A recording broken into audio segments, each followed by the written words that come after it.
Hi everybody, and welcome back to another video. So today I want to do a video response to a video put out by a YouTuber named Nintendo. Nintendo has an awesome, game collecting, game discussion focused channel, talks a lot about RPGs and things like that. So I will have a link to his channel and specifically the video that I'm responding to here down in the description below. But the topic is, how has your game collecting and how has your game playing changed over time? We all discover new genres, we discover games that really impact us, or other external circumstances come about in our lives and it changes how we interact with games overall. And I started thinking about that and I was like, that's a pretty interesting topic. I can think of a few pretty specific situations in my life that have come up that have really shaped the direction I've gone, both in the games that I put a lot of attention on and in the way that I collect games. And though they aren't always things that you realize at the time, right? Sometimes it's only in retrospect that we can identify them. So I picked up just a couple of things that I think help illustrate the points, and I figured we'll just kind of go through what I consider to be some of the bigger shifts in my game playing and in my game collecting.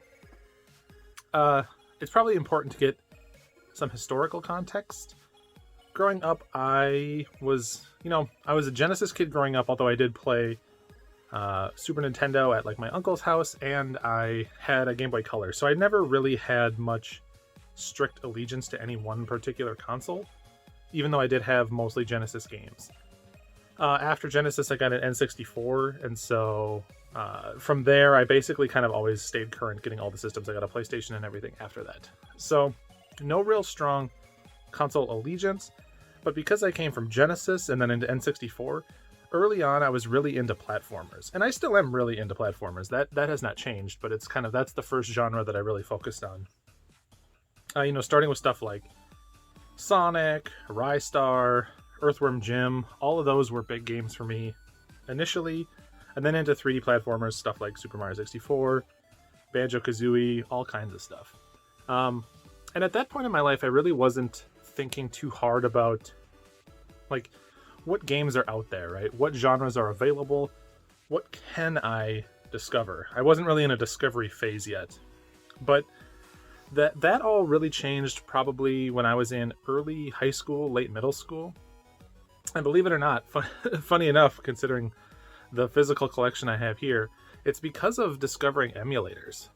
So first learning about SNES 9X, and ZSNES and Nesticle and all of those.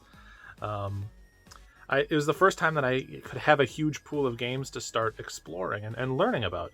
And the first thing that really happened that really kicked off my tastes today is I discovered all these amazing turn-based RPGs. There were things like Lufia, or one of my all-time favorites, Chrono Trigger. These are games that I played for the first time, sitting on a couch, awkwardly looking over at my big fat monitor, playing on an emulator. And I played tons of the big RPGs on Super Nintendo at the time. I didn't really have a Genesis emulator, so I mostly played Super Nintendo. But I played through, those games. I played through Illusion of Gaia, which is one of my favorites, Secret of Mana. I would play even some import stuff like Bahamut Lagoon. And I just kind of burned through these, and I was obsessed with them. Earthbound, I loved them. I couldn't get enough of them. And ever since then, I've always been a huge fan of JRPGs. It's always been a really big thing for me. And my emulator phase definitely came and went in a pretty short period of time. And what really stopped it, I think, is the next major event. And that is when I got my first part-time job. And as odd as that seems, it was a pretty big turning point for me in both how I collect and in how I play. I really distinctly remember getting off my first week of work. I worked part-time at a grocery store, and my sister, who's older than me, she would have been in her mid-20s at the time. She came and she picked me up from work. She brought me immediately down to the bank. We cashed my first paycheck, which I think was like $120, $130, and we drove right over to Circuit City. And I spent the entire paycheck just buying random stuff, random games. And this is when PS2 was kind of just taking off in the first few years of the PS2's life cycle. And so I was buying stuff with no consideration to what they actually were about. I was going really off of cover art, reading the back. I was really entering into this like discovery phase of my life. And it worked out really well for me because I ended up finding some really cool, really random games. You know, I played things like Mr. Mosquito, which is a really just quirky, odd, I don't even know how to call it, like 3D flight game where you play as a mosquito, trying to suck the blood of people without actually getting caught. I learned about like random action RPGs, things like Evergrace. You know, not like games that I consider to be one of my all-time favorites, but stuff nobody else was talking about and stuff that I could discover on my own and then share with other people, which has always been, you know, a really big incentive for me to play stuff. And then I also started to discover things like Eco, and Eco really changed my taste in games in a pretty significant way. I didn't discover Eco totally randomly. I had seen some news about it, and I had watched a friend play it. Although, if I'm being honest, my memory's hazy on whether or not I watched my friend play it first and then went out and bought it, or if I bought it and then later played it at my friend's house. I don't have a good memory in that way. But pretty early on in its life, I picked up Eco, and I was blown away at what games could be. Like, it kind of opened my eyes to the potential of the medium in a way. Here was this game that, you know, I'd played platformers and I'd played RPGs, so I was familiar with very story light, kind of mechanically heavy games, and I was also very familiar with story heavy games. But the idea that a game could tell its own version of a story without needing a lot of dialogue, without needing a lot of like specific character interaction, it was just all about this sense of place and this mystery and sort of the discovery of the unknown, right? You're exploring this huge empty castle. You have no idea what's around the next corner. You have no idea what you might find. And I don't know, it was really eye-opening, and it tuned me into that style of game, which is one that I still really like. You know, these kind of more, for lack of a better term, artsy, exploration-based environmental type games. And that got me really curious about what else was out there. So, you know, I played other stuff like Shadow of the Colossus, and I was always kind of looking for things that would scratch that itch. It felt like, wow, this is the potential of games for me. And that'll come up here again in a sec too, you'll see. But not only did that then shape the types of games I was looking for, you know, this kind of obscure, random stuff, but I was now also collecting games, right? I had a paycheck that I could spend. My shelf was starting to grow, and I liked curating a collection of stuff that was interesting to me.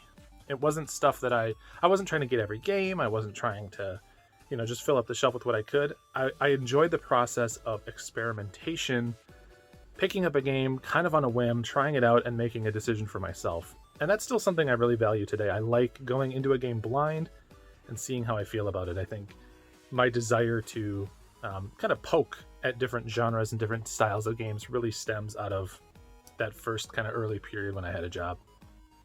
But I would say then that continued for a while. In the same way, I was, you know, buying up used games. I was doing a lot of buy two, get ones at GameStop, stuff like that, until I discovered one very particular game, which just kind of reinforced what I wanted from gaming. And that was Journey. Obviously not this version. This is the collector's edition that came out later, but it's the digital version of Journey.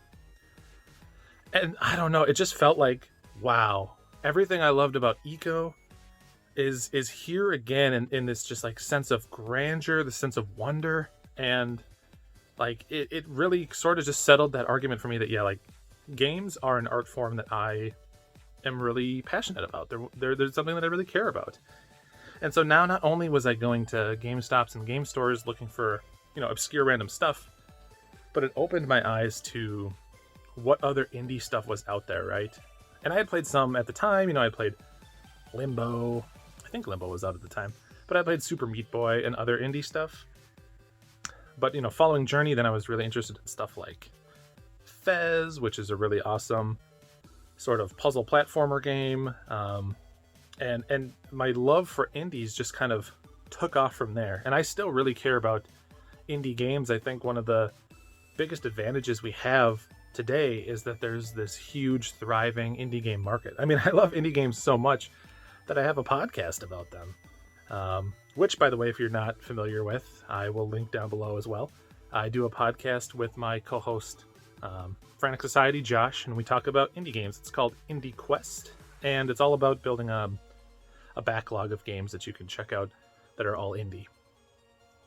But so I was in this process of discovery in my own way, right?